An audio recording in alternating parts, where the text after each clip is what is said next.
নমস্কার, আমি অন্তরা। ঠাকুরের কথা চ্যানেলে আমার সকল বন্ধুদের স্বাগত জানাই। পরম গুরু শ্রী শ্রী রাম ঠাকুরের চরণে প্রণাম জানিয়ে আজকে আমি প্রতিদিনের মতো ঠাকুরের কথা নিয়ে আপনাদের কাছে চলে এসেছি। সকল বড়দেরকে প্রণাম জানাই। শুরু করে দিচ্ছি আজকের কথা। ঠাকুর যখন চাঁদপুরে ছিলেন তখন ঠাকুর চাঁদপুরকে কেন্দ্র করে কুমিল্লা, নোয়াখালী, ফেনী, চট্টগ্রাম, ঢাকা প্রভৃতি স্থানে ঘুরে বেড়াতেন। আবার চাঁদপুরে এসে ৫-৭ দিন বিশ্রামও করতেন। অনেক ভদ্রলোকই ঠাকুরের উপদেশ ও গীতার ব্যাখ্যা শ্রবণ করতে আসতেন।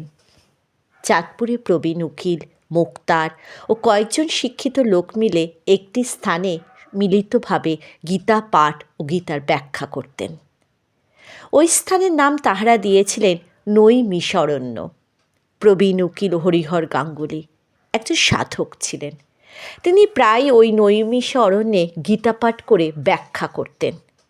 ঠাকুরের শ্রীমুখের গীতার ব্যাখ্যাও আবার সকলে শুনতেন।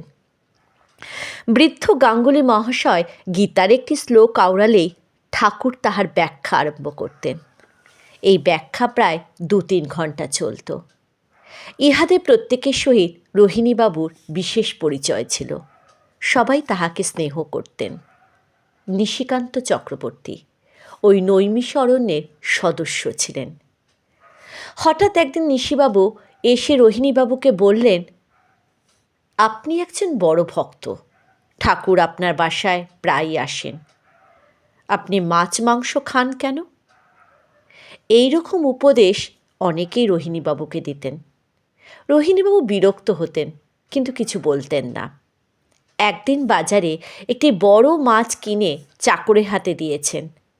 এমন সময় নিশিবাবু মাছের পাত্রটি চাকরের হাত হতে নিয়ে দূরে নিক্ষেপ করে বললেন, আর আপনাকে মাছ মাংস খাইতে দেওয়া হইবে না।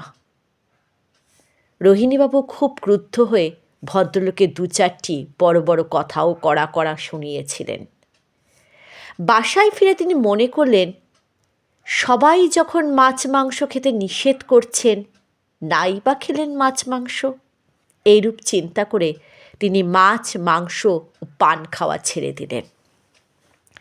কিছুদিন পরে ঠাকুর চাঁদপুরের তৎকালীন সাব রেজিস্ট্রার জিতেন্দ্র কুমার বন্দ্যোপাধ্যায় মহাশয় বাড়িতে আসলেন। রোহিণীবাবু সেখানে গিয়ে ঠাকুরকে প্রণাম করলেন। তাকে দেখেই ঠাকুর বললেন, চেহারা ওরকম হইয়াছে কেন? মুখই বা ওরকম সাদা কেন? রোহিণীবাবু সমস্ত কথা বলার পরে ঠাকুর বলিলেন, আপনি কাহারও কথা শুনিবেন না, রোজ মাংস খাইবেন।